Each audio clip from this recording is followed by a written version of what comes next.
नमस्कार दोस्तों, आप देख रहे हैं किसान तक और मैं हूं आपका दोस्त अंकित शर्मा। आज हम पहुंचे हैं बागपत ज़िले के बड़ा गांव में, जहां पर हम खड़े हैं इस समय श्रीदेश ऑर्गेनिक फार्म पर। इस फार्म की एक खासियत हमको लगी, यहां पर वाटर मैनेजमेंट बड़ा अच्छी तरीके से किया गया है इस ऑर्गेनिक फार्म पर। इस फार्म का संचालन कर रहे हैं नरेंद्र त्यागी जी। तो सर, हमारे दर्शक जो है उनको बताइए कि आपने जो पानी और एनर्जी का प्रॉपर जो मैनेजमेंट किया है वो कैसे किया और क्या कर रहे हैं आप? देखिए, मैंने ड्रिप सिस्टम को लगाया हुआ है। ड्रिप इरिगेशन सिस्टम बोलते हैं जी। इसमें मैंने तीनों प्रोविज़न लिए हुए हैं। फ्लडिंग भी है, आपका ड्रिप भी है और स्प्रिंकलर भी है। इसमें सिस्टम में ये है कि जो मेन पाइप है उसको हमने सबमर्सिबल पंप से अटैच कर दिया है। उसमें भी दो आउटलेट हैं, एक नॉर्मल जो कि अगर आपको सरफेस वाली करनी है उसमें टैंक के अंदर आ जाता है, दूसरा पाइप के थ्रू चलता है। जी। जो पाइप के थ्रू चलता है उसमें फिर 3 सिस्टम हमने लगा रखे हैं। एक सिस्टम है फ्लडिंग का, दूसरा है ड्रिप का और तीसरा है स्प्रिंकलर का। जो क्रॉप है उसके हिसाब से जो है हम पानी उसमें छोड़ते हैं। जो फ्लडिंग है उसके अंदर जो है आप ये लेके चलिए 15 से 20% की सेविंग है। जो आपका ड्रिप है उसके अंदर ऑलमोस्ट 40 to 50% सेविंग है। और जो आपका स्प्रिंकलर है उसमें 30 to 40% पानी की सेविंग है। जो ड्रिप है वो ज़्यादातर हम इस्तेमाल करते हैं बाग के अंदर। उसमें हर एक पेड़ के पास में 2 छोटे छोटे आउटलेट छोड़ दिए जाते हैं और रिक्वायरमेंट के हिसाब से पानी उसमें जाता रहता है।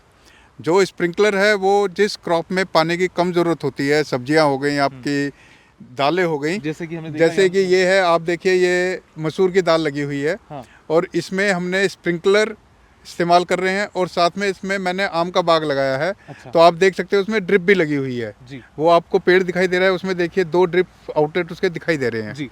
तो जब पेड़ में पानी देना होता है उस टाइम पे हम ड्रिप चला देते हैं, तो खाली पेड़ में पानी जाता है, पूरा खेत भरने की हमें ज़रूरत नहीं पड़ती है। बिल्कुल। और इसी तरह जब दाल में पानी चाहिए होता है तो हम स्प्रिंकलर चला देते हैं। अच्छा। तो वो रिक्वायरमेंट के हिसाब से पानी को थोड़ा मॉइस्चर दे देता है, पूरा फ्लडिंग की ज़रूरत नहीं पड़ती है। नमी बरकरार रहती है। नमी बरकरार रहती है।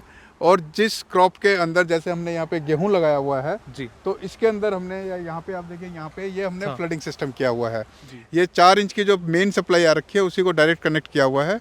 और जब ट्यूबवेल चलती है तो इसमें से पानी सीधा खेत में चला जाता है। प्रॉपर तरीके से वेल मैनेज है, जैसे कच्ची नालियों से जो पानी जाता है उससे वो जगह भी काफी उसमें खराब होती है किसान की। हाँ, इसमें यह है कि जगह बच जाती है, आपका जो वेस्टेज है पानी का एवोपरेशन से वो बच जाता है। और तीसरा इसमें यह है कि आपका लेबर कॉस्ट भी बचती है, क्योंकि आपको पानी की देखरेख पूरी नहीं करती, कभी कट जाता है या दूसरी जगह टूट के दूसरे खेत में चला जाता है, तो वो भी इसका एक फ़ायदा है। बिल्कुल।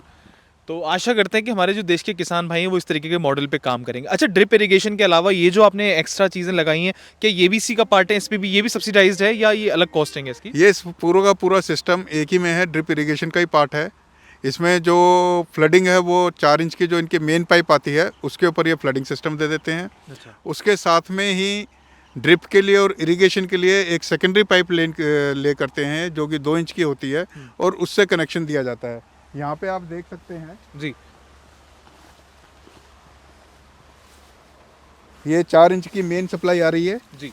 और ये यहाँ से 2 इंच की सप्लाई में जा रही है। अच्छा। ये 2 इंच के ऊपर जो है हमने ड्रिप का और स्प्रिंकलर का कनेक्शन दिया हुआ है। अच्छा। तो ड्रिप और स्प्रिंकलर जो है ये आपके 2 इंच की पाइप पे है और फ्लडिंग जो है वो मेन 4 इंच की पाइप से कनेक्शन है। तो आशा करते हैं हमारे देश के किसान भाई भी इस तरीके की सरकारी योजनाओं का लाभ लेंगे और कहीं ना कहीं जो हमारा जल संरक्षण है, ऊर्जा संरक्षण है, उस पर काम करेंगे। तो बने रहिए हमारे साथ, देखते रहिए किसान तक। हम थे आज श्रीदेश ऑर्गेनिक फार्म में, हमारे साथ थे नरेंद्र त्यागी जी। धन्यवाद।